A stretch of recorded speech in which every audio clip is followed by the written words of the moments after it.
Hello, it's Lion here with HobbiesofaMan once again, and today we're going to be doing our haul video for the month of January. Now, I have a lot of stuff today, so if you're only interested in a certain part, feel free to just skip to the section you'd like. We're going to have 4 sections today. We're going to have figures or Gunpla or Legos, whatever you want to call it. I'll just go with figures. Then we're going to have novels, like books and other things that are not manga or light novels.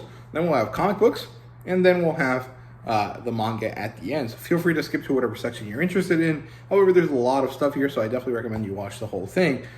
So yeah, let's get started. First of all, they're going to be out of order, but here we go. First thing I have today to show you guys is this little Boba Fett microfighter. Now, why would I buy this microfighter? I mean, I like it. I think it's cool. But also it's because even though I like Legos, I can't really buy that many big Lego sets because, well, they take up a lot of space and they don't really have too many places to put them in.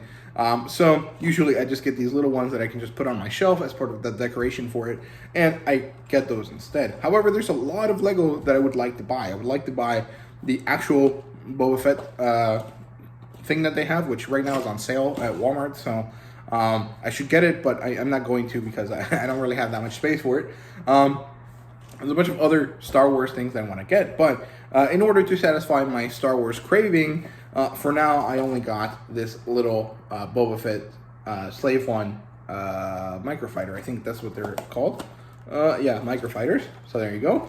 There's also some Lego BrickHeads, 3 of them that I want to get, but I have to go to the specific Lego store, and that's not that close, so I haven't gone there yet, but I will eventually. So that's the first thing. Second thing is that I recently went to this store near me called Hobbytown USA. I'd been wanting to go there for a while, and I finally managed to get around to doing so. And, well, it turns out they have a huge selection of Gunpla there. And they also have it for pretty cheap prices, at least cheaper than just about every other store that I've ever been to that has Gunpla. So that's pretty exciting. I got some old kits here. This one is from 2004. This is a Gin type high maneuver model kit, and this one is really cool. It does have a lot of issues with it, like the stickers. There's a lot of stickers, and there's also a lot of kind of places where things don't properly fit in. Like, they fit in kind of well, but not exactly, and so there's always a lot of gaps between things, but that's just kind of how it goes. These things are just kind of old, and so that's just how it goes. But I would love for them to make a new one of these, a new, more updated version with some of the better technology that they kind of came up with after 2010. But for now, it's good. I like it. It's really, really enjoyable. And I had a lot of fun building this. So there you go. That's the Gin from, let's see, Gundam Seed.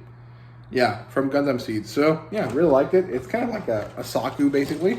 And it was really, really fun. So yeah, then we got another kind of Zaku build here. We got the Hyzak. And this one is from, I don't know, actually. Oh, it's a Universal Century one. And let's see, when is this one from? 2000. So yeah, this one's even older than the other one. However, I think this one was pretty easy to build. They don't have that many color correcting stickers. And the only kind of major difference between this and a more modern Zaku build is the way they make the eye camera. And in this one, it was just stickers. In more modern builds, it's like an actual, like, piece of thing that you can move, right? So, yeah, but this one was also really, really fun to build. The only issue was that this part in its shield, that you guys can see right there, that's yellow, it actually just comes in green, so I need to get a yellow Gundam marker, but I have not been able to find one, so when I do, I'll come back and fix this up, because that's bugging me that the one piece that's like bright yellow, I can't make that color. So it is what it is. But yeah, both of those were very good kits. I really enjoyed building them, even if they do have some issues because they're just kind of old, and they don't have the best kind of technology behind them. But they were still very enjoyable to assemble. And I like how they look on my shelf, but my shelf is getting cramped, so I'm probably going to box them up here soon after I make a video on them. So yeah, that's it for the figures. Let's move on to the novels. I only have 2 digital novels and an art book, but it's like an art book about Western stuff, so it goes with this section. So first of all, I have The Daughter of the Flood and Fury. and the follow-up book, which is called The Witch of Wealth and Ruin. And I got these because I found an ad for them on Twitter. Some author was promoting this, and someone retweeted it. So I picked it up, and the second one was 99 cents, so I grabbed that as well. And that's just what happens there, right? So, yeah, nothing else to really say about them. I don't really have anything to say, mostly because I don't really know what they're about. But and the description says it's a F/F, so I guess it's like a fantasy series with a lesbian, couple. I guess I don't know why that's a selling point, but it is what it is. But I'm pretty excited to read them. I like the covers a lot, and for as cheap as I got them, I'm willing to give them a shot for sure. So yeah, nothing else to say about those. So moving on to what I think is probably one of the best things I got this month, is this very beautiful, gigantic art book here. It says Joe Jusko's Art of Edgar Rice Burroughs. So Joe Jusko is this very famous painter, I think, and he's done a lot of artwork for the Edgar Rice Burroughs Company, and most of it is collected in this book. So there you go. It's a lot of stuff here. It's huge. I'm not really an art book person, but this was on sale. I got it for like $14, I think. And it looks really, really great. Let me see if I can show you some of the artwork here. It has some, writing on it about, Joe Jusko's art and stuff like that, done by Danton Burroughs, I guess. That must be Burroughs' grandson or great-grandson. So here you go. Here's a bit of artwork there. That's Deja Torres and John Carter and Tark. Yeah, Tarzan. More John Carter. And finally, we get into the proper book, where it's just a bunch of Tarzan stuff. See if I can find the picture of Law that I really like. Here you go. This is when Tarzan tells Law that he doesn't love her because he's in love with Jane. That one's real good. Then some cat people. Because, yes, Edgar Rice Burroughs had cat people back in the day, in 1920. Here's this really cool cover. I think it's the one that's right here. Then we finally move on from Tarzan at some point, and we get into The Princess of Mars, which is the first book in the John Carter series. Same. Okay, that's a lot of John Carter. Here you go. There's Thuvia. Oh, can you guys see it? Yeah.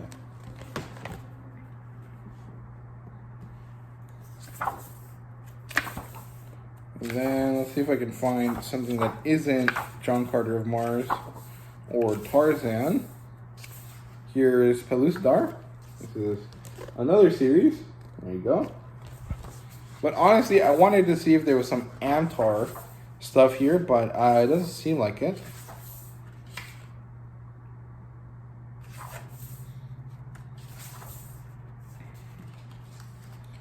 No. Here's some chicks with saber-toothed tigers. Very cool. Let's see if I can find Antor. Okay, so found it. Very cool. Those are the bird people of Venus. I forgot what they're called.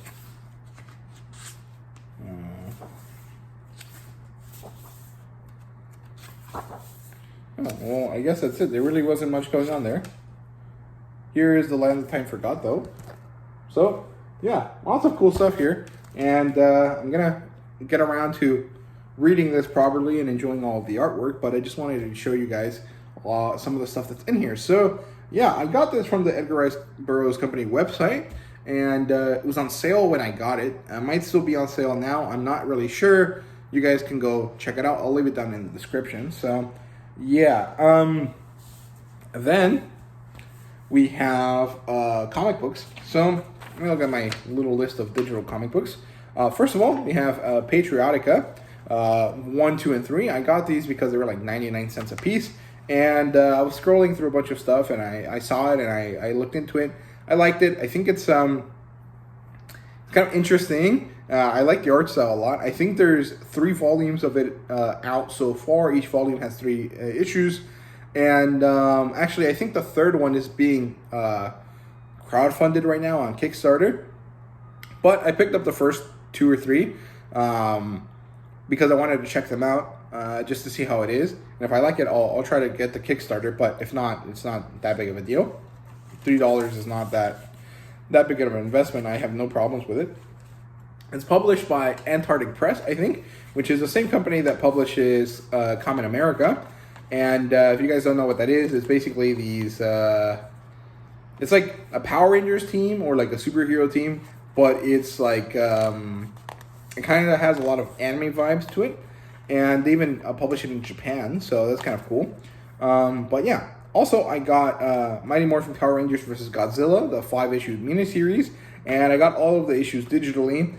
Each of them was 99 cents again, so really, really good purchase there. I'm really excited to read that, and I hope I can get around to it pretty soon. So, yeah.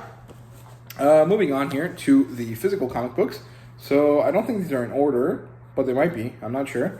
So, let's just go ahead and do it. I think it is in backwards order, so the most recent stuff first. So, there we go. Barbaric number 1. This is the 3rd issue, the 3rd volume of Barbaric. This one actually mostly focuses on side characters, which is great because last time I felt that we didn't focus on Soren enough. And in this one, Soren is basically the main character, so that's great. I'm very, very excited about this. I need to go pick up the paperbacks for the first 2 volumes here soon. I just haven't gotten around to it. Then we have Titans United Blood Pact, number 5 out of 6. I'm so happy this is almost over because I'm kind of over it at this point. But I had the first one, so I wanted to pick up the second one. We have Lord of the Jungle number 3. I like this cover, but I feel like it doesn't really do anything to kind of explain anything about the story or really anything about Tarzan at all. It just kind of has like these like crazy animals in the background.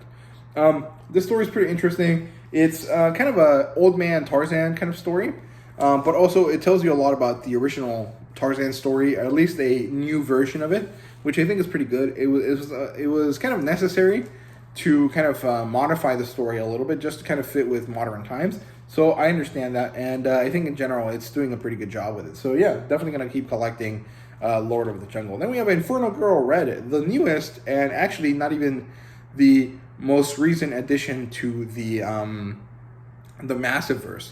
And I really like this one. So it seems like there's a few different kind of timey-wimey things happening in the Massiveverse. So in the first Massiveverse crossover, Supermassive, the main character was Radiant Black because he was the main character. The Inferno Girl Red that showed up was Cassia, which is the one that we get introduced to here.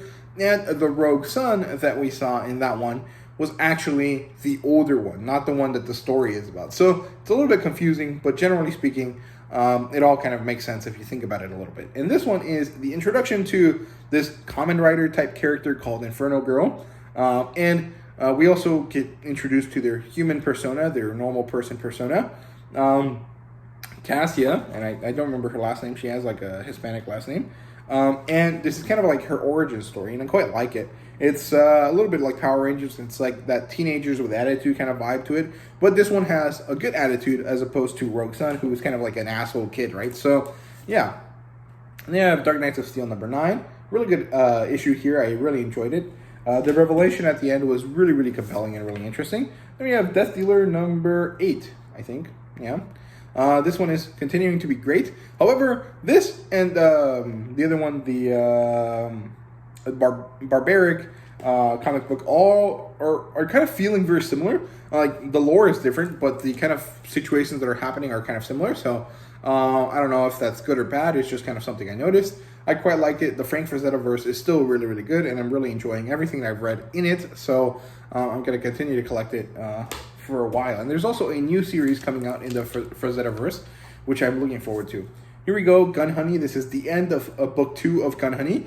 And honestly, I'm very happy with this book. However, I'm kind of not happy with the publisher, Titan, right now, because they've been doing some shitty stuff with the Kamen Rider Kuga manga. And if you guys don't know what it is, basically what happens is that when they got Kamen Rider Kuga, they made some promotional material which was based on the Spanish translation. So they translated from English to Spanish very quickly and then made these promotional pages. And then what happened was that when the book was actually released, it took a while, but eventually people figured out that the release was actually machine translated and was just assigned to someone to like sign off on it. In this case, a specific translator that's apparently well known. And well, that's a big problem because people were being falsely advertised a product. They had to pay a premium price of $13 for that product. And then the company continued to falsely advertise. The worst thing is that eventually Titan also ended up having to release a statement. And that statement was really, really badly written. Honestly, I didn't want to say it on Twitter because I think that on Twitter it's very easy to kind of misconstrue things. And I was going to use a buzzword, so I didn't really feel like the right thing to do. But basically, the way that the statement was written kind of felt a little bit like gaslighty. I don't think it was intended that way, but the kind of feeling that I got out of it was like they were trying to convince me of something that wasn't actually the case. And so obviously a lot of people complained about this as well. And eventually 2 more press releases were made that basically were like, we own up to our issue and we're going to try to fix it. But they never actually like properly answered all the questions people had, which again leaves still a sour taste in my mouth. It's not enough for me to completely disavow Titan and stop collecting stuff from them, because Gun Honey is a really, really good thing, and I'm really enjoying it, so I'm definitely going to collect the next Gun Honey series that comes out. But in terms of Kamen Rider Kuga, I'm not going to collect any more of it until I see that Titan actually went through and fixed the issues for Volume 3 and do a proper reprint of Volumes 1 and 2 that work for people, that are much better than the original machine translated work that they did, right? So, yeah, for now, my kind of feelings for Titan are pretty negative. However, they did kind of do a good enough job at fixing it that I'm willing to just take a wait-and-see approach. I'm going to still collect Gun Honey. I'm not going to collect Kamen Rider Kuga until they fix the problems with it. So, yeah, that's it for the issues with Titan. So, yeah, kind of had to take a step away from the haul video. Sorry about that. But yeah, so here we go. Rogue Sun number, what's that, 9? There you go. This is the young version of Rogue Sun.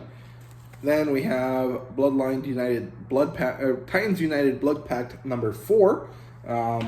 Yeah, as you guys can see, I started with the newest thing and it went backwards. Then we have Vanish number 4. I love this cover so much. It has that kind of crazy, pulpy, old school Conan the Barbarian vibe to it, which is really, really great. And this character actually is a prominent character in this part of the story, which is always great. It kind of annoys me when covers don't really have anything to do with what's going on inside the book. Then we have Dead Lucky number 5. Another massive verse thing. Hopefully in the super massive crossover that's happening this year, we finally get to see Dead Lucky in that, because that'd be really cool. Then we have The Least We Can Do. Number, what's this? 5? Yeah, issue 5. There you go. Probably gonna drop this as soon as the arc ends, because I'm not really feeling super interested in it. It was really good initially, and then it just kind of fizzled out for me. So yeah. And then finally we have Moon Knight 18 and 19 right here. So there you go. That's it for the comic books.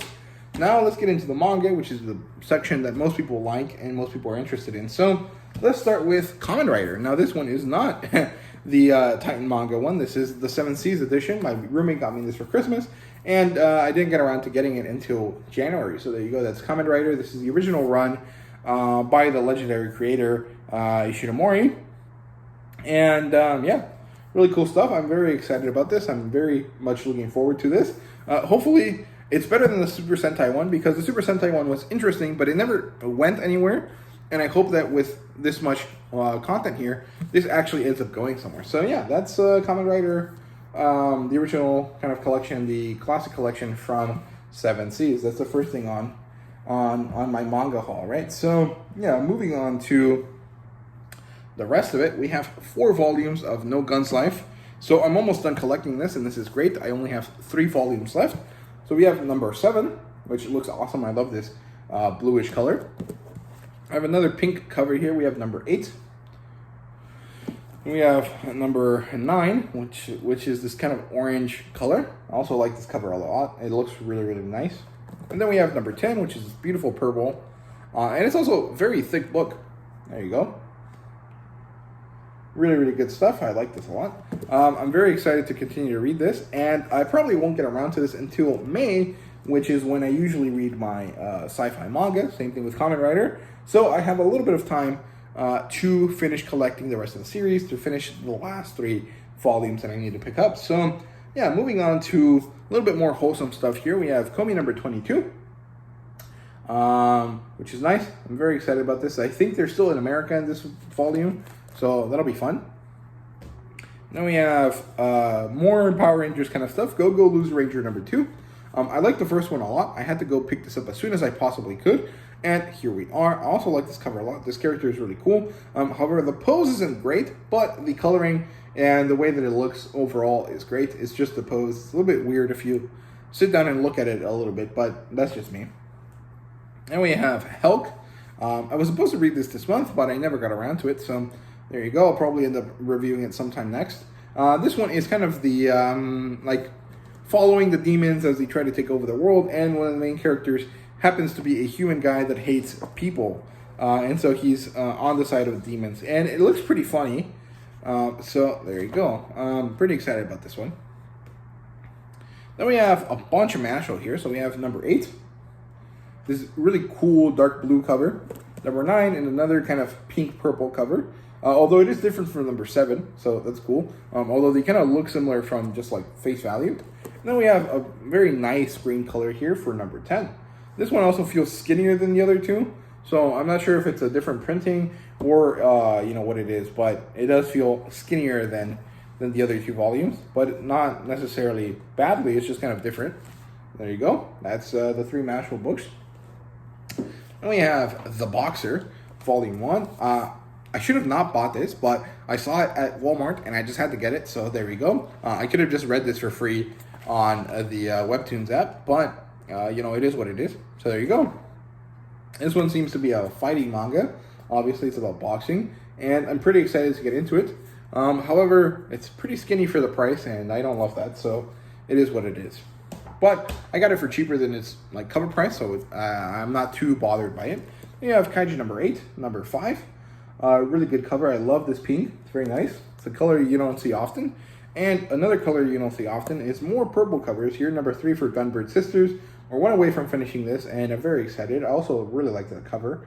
Maria looks really great in that pose. And then we're getting close to the end game here. Number 6 for Beauty and the Feast. I love this one. I don't like the price increase. I don't think it's it should have been there, but you know, it is what it is. Great cover page there.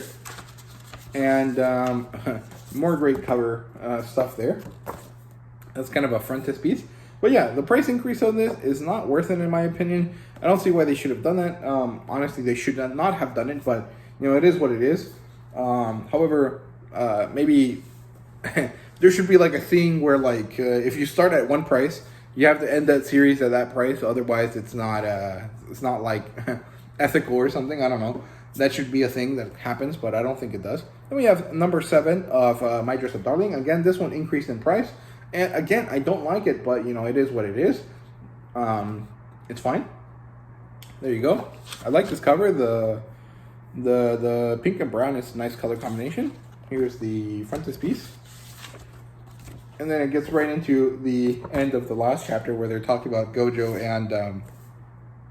and Mari being together. And then we have finally Solo Leveling number 6. So I'm caught up to the release for this, and I'm very excited about that. However, I'm behind 2 volumes in terms of reading it, so I'll have to get around to it soon.